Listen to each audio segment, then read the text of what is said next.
Hi,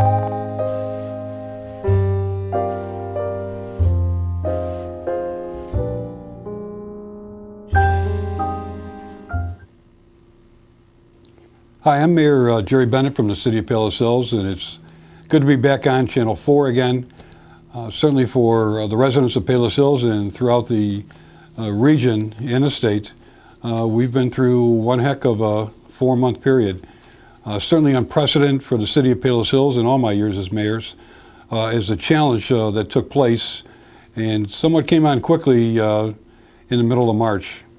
The City of Palos Hills, like many other communities, had to quickly adjust to the pandemic that took place.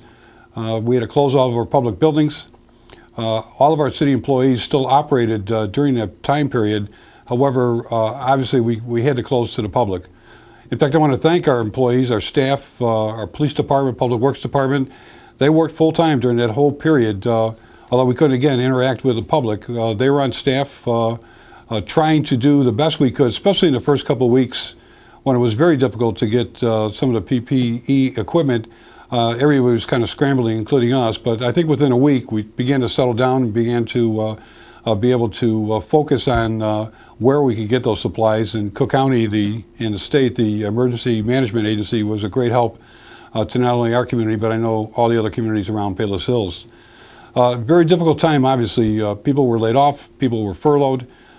People lost their jobs. Fortunately, the Fed acted pretty quickly on supporting many of those aspects by directly assisting our residents, both individuals and families, businesses with PPE or PPP loans that were made available to our local businesses. In fact, I'll admit, including myself, I had to shut down my business during that time period. However, I found myself up every day at City Hall for 3 months working full time, trying to coordinate the activities of the city and to also work with our state and county officials on getting the latest daily updates as to how that virus was spreading or being contained, or certainly the stoppages that had to take place in the business community.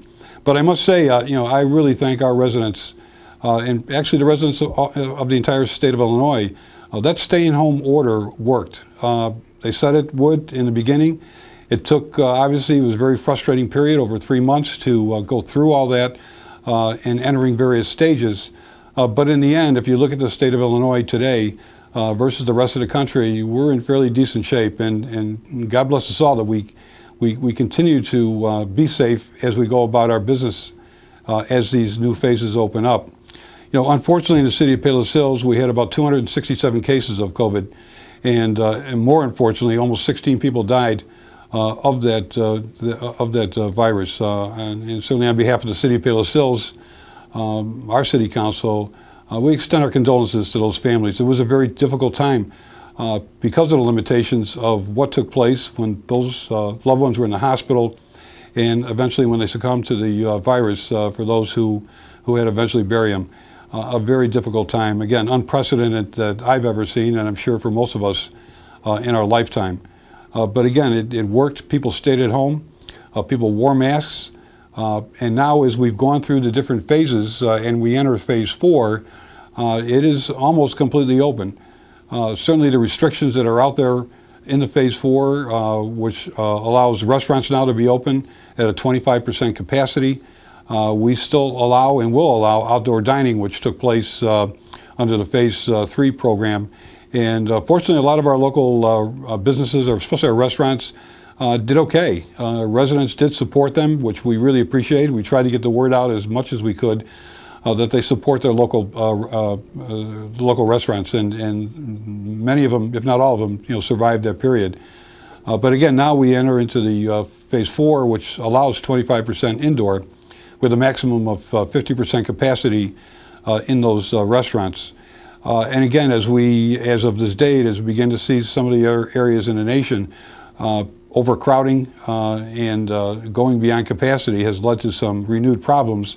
And we hope that all of our residents and our businesses abide by the new rules going forward and maintain that social distancing, and certainly the wearing of masks by their staff and employees to protect them also from the virus. The various outdoor activities, we were able now under Phase 4 to open up all of our parks, our playground equipment, which I know with the hot summer weather and the kids being out of school, that was a difficult thing for them to have to pass by a playground that was all taped up, but they are now open for your enjoyment. The Palos Hills Municipal Golf Course was able to open up under Phase 3, and boy, I tell you, you would think this pandemic would have an effect on play, but we've had a tremendous number of people going to our golf course. It's reasonable. It's only 9 holes, and certainly we appreciate the support of our patrons to our local community golf course.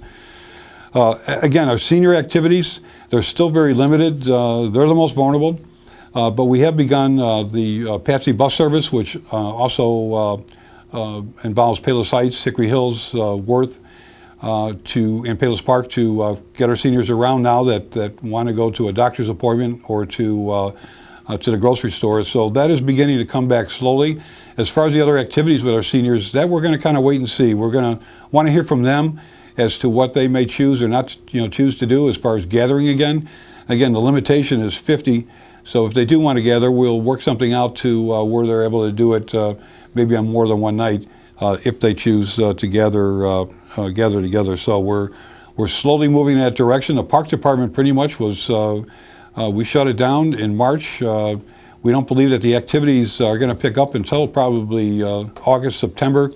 Again, if everything stays as it is, we hope to return staff in some of the programs through our park department. So that's something to look forward to in the area of recreation. In other news in the city, next month, August, Cook County will resurface Roberts Road after many years.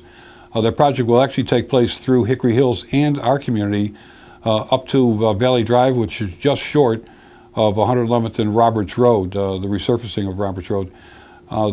We are planning on doing a major road project, which unfortunately we couldn't coordinate at the same time period as a resurfacing of redoing the intersection of 111th and Roberts Road. We are going to put in a new right turn going westbound on 111th Street. There'll be all new brick pavers as crosswalks, certainly because of the school and from a decorative standpoint.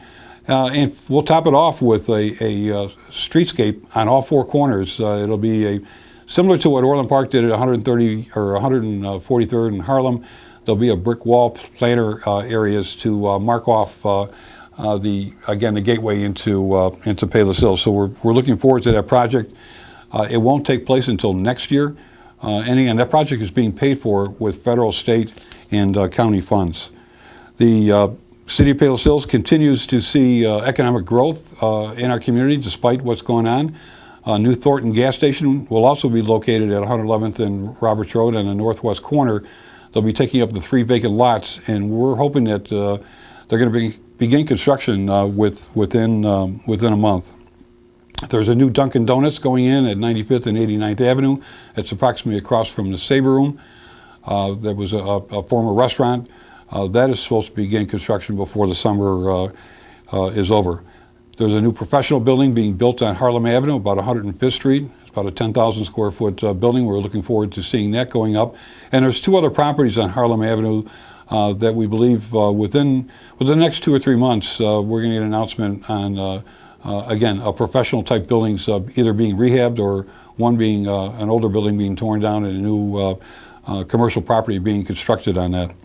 We're also very excited, not only as I am as mayor of the city of Palos Hills, but our surrounding communities. Almost 36 years ago, we formed Southwest Central Dispatch, which is a combination of the 10 agencies within our inner ring here of the southwest suburbs to put a dispatching agency all under one roof. When we built the facility, which is located right here in Palos Heights next to the City Hall, we knew from the beginning that we built it small and expected to expand at some point in time. Well, over the years, we've saved our money, and that expansion is coming. The new Southwest Central Dispatch building will be located also on 95th Street, next to the North Palos Firehouse number 2, again across from the Sabre Room. It'll be a 10,000 square foot building. It's about an $8 million project, and it'll represent one of the most recent state-of-the-art dispatching facilities in the state. So we're very excited about that. It was in the planning stage for a long time, and just this week they finally broke ground for that new facility. The other good news that I received about 3 or 4 weeks ago was that I had approached State Representative Kelly Burke and State Senator Bill Cunningham, and they were able in this last legislative session in May to get us $2 million to help underwrite the cost of that Southwest Central building. So that is going to go a long way in a savings for the construction of that facility. So I want to thank Representative Cunningham and State Senator or State Representative Kelly Burke and State Senator Bill Cunningham for getting that money for the Southwest suburbs. I think they understand the importance and the role that Southwest Central plays over the years of dispatching to almost 150,000 residents in the Southwest area. So we're very happy with that. Our Public Works Department continues its operation as it did through the pandemic. We have a multiple street resurfacing program going on, probably a little late summer, early fall. We should be going out to bid on that pretty soon. Again, we continue to replace and repair the water and sewer systems throughout the city. We just, in fact, replaced these are things people don't think about, but a sanitary lift station, which is very expensive. Just got through replacing that, and also replacing pumps in the big water pump house that delivers water to the entire city. So they are, as always, very busy, along with various other projects that go on, whether it's restoration of right-of-ways from water main breaks, et cetera. So they do a great job. Speaking of the Public Works Department, we are excited. We're about a month, maybe a little over a month, away from completing the construction of our new Public Works building located on 108th Street off Roberts Road. It's part of the 30-acre complex, which I've talked to you about in the past. This 40,000 square foot Public Works building, again, is state-of-the-art. It is accompanied by a large working yard for supplies and other materials. And it sits among the 30 acres of which the eastern portion we developed and finished that park project about 2 months ago, now called Bennett Park. It's open right now. You can enter it off Michael Drive. But when we built the Public Works building, we also wanted to create public parking, so you can come in off Roberts Road and pull into next to the Public Works facility with public parking.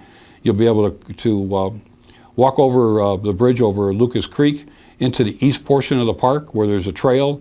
And if you haven't been there, you see the numerous amenities that we have put into that park. And not only just play areas, but we created an amphitheater, which we were hoping this summer to have various demonstrations and or small musical things in an amphitheater. We put in a pavilion.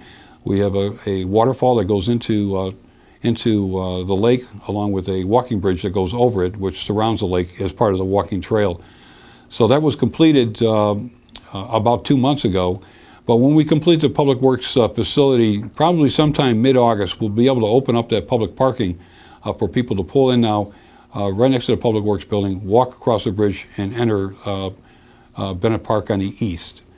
We also received a grant about 4 months ago, good news again, to develop Bennett Park West, which is on obviously the side of area where the Public Works building is. It's all open lands right now, but we intend to build a very, very nice play area that's going to be ADA accessible, something different that not too many park districts or park departments have been able to do. But with that money, we were able to make this accommodating for ADA or any type of special needs student. There will be a walkway, a walking path again that'll circle the front part or the western part of that park, which will come around and basically parallel 108th Street as you drive into the park. There is a small lake out there. We intend to put a fountain out there and open up a large grass area. So when done, which we hope again by spring of next year to complete phase 2 or the western portion of Bennett Park, it's going to be an incredible place for families to go to visit, and not just to go to a playground and leave. That facility, both east and west, will allow walking trails, play areas, and along the way we have various identifiers of perennial gardens and informational signs that will go on throughout both sides of that park. So we're, again, very excited that that should be a showpiece come next spring of next year. We're hoping to have an open house. We're going to see how that goes, certainly with this pandemic and a limited number of people that can attend.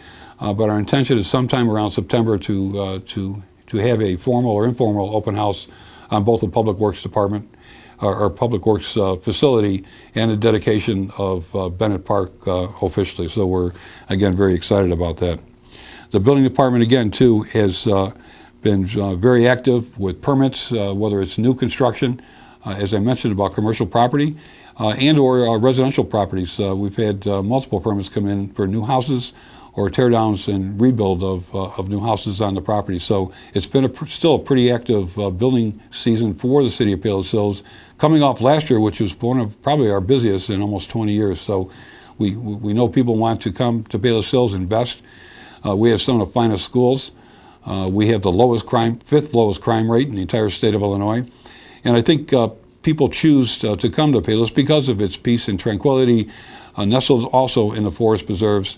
We're a bedroom community, and the serenity that surrounds us, but more important, the people that have moved to Palos Hills have really gotten a sense of community and enjoy the many, many features that we offer, and again, through small businesses, through parks, through a low crime rate, and a great schools from K all the way up to Moraine Valley Community College. We're almost 18,000 students come into our community every day. So we're an urban but rural community. We're very proud of it, and we will continue to work with all the city departments to continue to build on the infrastructure and build on the quality of life in the city of Palos Hills.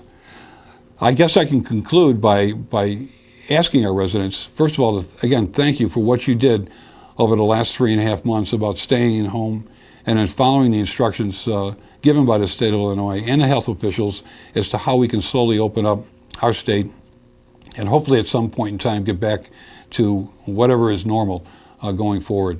We've had to make adjustments in the city with how we operate. Fortunately, we took safety measures from the beginning, and none of our employees came down with COVID. Thank God for that.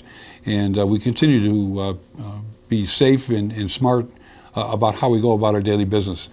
We ask our citizens as we go forward to please stay safe. If you leave the house and interact with people, wear a mask. I mean, it is going to make a difference. Social distancing, all that stuff, does truly make a difference. The last thing we want to do is to go back. All of us have been through quite an ordeal over the last 3.5 months. It hasn't gone away, and we may have our ups and downs going forward, depending on how this is managed and how the rebound, if it does come in the fall, is going to take place to where we're still able to work, kids go to school, and somewhat be a normal situation considering what's going on. So again, I ask you all to please be safe. Again, over this period of time, we've used the website, the city website, paloshillsweb.org, to try to inform our residents on what was going on with information coming from the state of Illinois, from the county of Cook, some of the grants and applications and opportunities for businesses to take advantage of the federal money that's out there. We were fortunate to find out over the last couple of weeks that through the CARES Act, the Federal CARES Act, that all of our monies that have been spent on PPE equipment and our costs involved with COVID will be reimbursed 100%. That's going to help a lot, but I know as all our municipalities, as we go forward, the struggle obviously financially to get ourselves back is going to be a tough time. We will, again, as the economy reopens and hopefully we can regain some sense of revenues being generated, that we can offset what's happened over the last 3.5 months. So with that in mind, I will hope to get back to you sooner than later, and I appreciate Channel 4 giving me this opportunity to give you some information. Again, keep in touch with our website at paloshillsweb.org, or just call City Hall if you have any questions or information. We are operating. We're here to try to help as best we can. And again, thank you all and stay safe.